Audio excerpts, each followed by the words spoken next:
ఓం శ్రీ గురుభ్యో నమః. శ్రీమాత్రే నమః. ఓం గం గణపతియే నమః. మేషరాశిపై శనిగ్రహ ప్రభావం జూలై నుండి నవంబర్ వరకు 2024.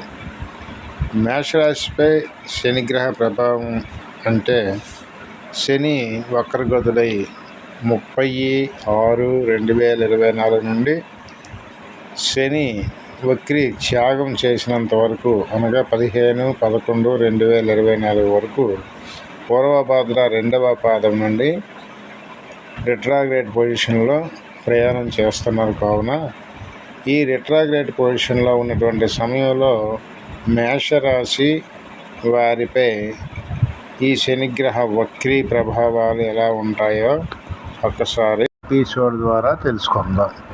ఈ ఎపిసోడ్లో శనిగ్రహ ప్రభావాలు అనగా మేషరాశికి శని లాభస్థానంలో ఉంటూ తృతీయ దృష్టితో ఆ రాశిని చూడడం చేత ఇంతవరకు జరిగినటువంటి ప్రభావాలు తగ్గుదలకు వస్తాయి. అనగా రుణములు చేయుట, కొద్దిగా ఇబ్బందులు పడుట, ఈ సమస్యల నుండి దూరమయ్యి మీరు అనుకున్న సమస్యలు సాధించడం కోసం ప్రభావితం చేసే అనుకూల సమయం.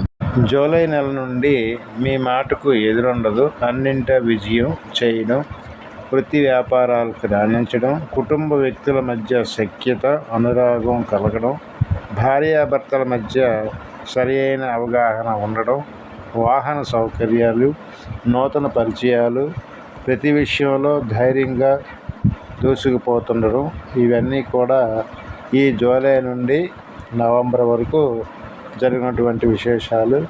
ఈ సమయాల్లో చేయి వృత్తి వ్యాపారాలు యందు రాణిస్తారు, ఆర్థికంగా బాగుంటుంది, నదీ స్నాన తీర ప్రాంతాలకు వెళ్తారు, తీర్థయాత్రలు చేస్తారు, నూతన కార్యాలకు శ్రీకారం చుడతారు, సంతానం వల్ల సౌఖ్యము మరియు సంతానం కలిగినటువంటి అవకాశాలు అధికంగా ఉండడం, ఈ సమయంలో అనేక నూతన పరిచయాలు కలిగి ఉండడం, ఈ ఇబ్బందులు లేకుండా ఈ నవంబర్ వరకు మీకు అనుకూలమైనటువంటి వాతావరణం ఉంటుంది.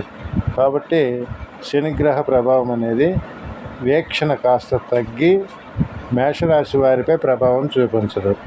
ఇక మేష లగ్నం వారి కూడా పై ప్రభావం చూసినట్లయితే మేష లగ్నానికి లాభస్థానంలో ఉంటూ ఆయన వీక్షణ చేసినటువంటి సమయాలు, ఈ స్థానాలు కూడా చూసినట్లయితే వాటి యొక్క స్థానాలపై వీక్షణ కలిగి ఉన్నటువంటి స్థానాలైనటువంటి మేషరాశి శనిగ్రహ దృష్టిలో మేషరాశి, సింహరాశి, వృశ్చిక రాశి వారికి, మేషరాశి వారికి 10-11 స్థానాల అధిపతి అయినటువంటి శనిగ్రహ మేషరాశికి రాజ్యస్థానంలో కొద్దిగా ఇబ్బందులు ఉన్నా ఈ వక్రీ సమయంలో అవన్నీ అనుకూలమైన సమయాలుగా మారడానికి ఈ గ్రహ ప్రభావము తగ్గుదల ఉంటుంది. అలాగే సింహరాశిపై ఉన్నటువంటి పార్ట్నర్షిప్స్ ప్రభావాలు మరియు అనారోగ్య సమస్యలు కొంతవరకు చక్కగా క్లియరెన్స్ అయ్యి ఆరోగ్యవంతులుగా మారుతారు. వృశ్చిక రాశి వారికి ఇంకా అధికమైనటువంటి శుభాలు పొందుతారు. సంతానం లేని వారికి సంతానం కూడా కలగడానికి అవకాశాలు ఉంటాయి. ఈ విధమైనటువంటి ప్రభావాలు అనేవి ఈ వక్రీలో స్లోగా బ్యాడ్ రిజల్ట్స్ అనేవి వక్రీ ప్రారంభ సమయానికి గ్రహగతులు ఎలా ఉన్నాయో చూద్దాం.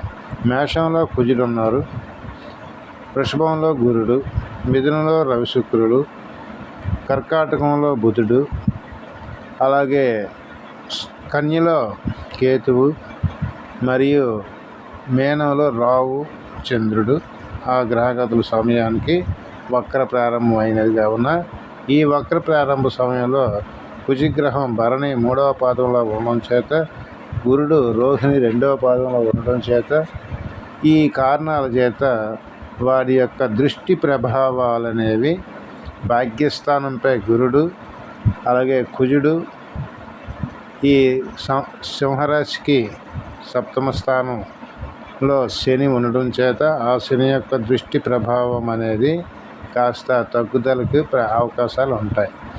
ఈ గురుడు వృషభ రాశి నుండి పంచమ స్థానం దృష్టితో అనగా వృషభం, మిథునం, కర్కాటకం, సింహ, కన్య యొక్క స్థానాన్ని వీక్షించడం చేత ఆ శనికి అది అష్టమ భావంలో ఉండడం చేత అక్కడ ప్రభావాలు తక్కువగా ఉండి అనుకూలమైనటువంటి ఆధ్యాత్మిక ప్రభావాలు అనేవి చక్కగా ఉంటాయి.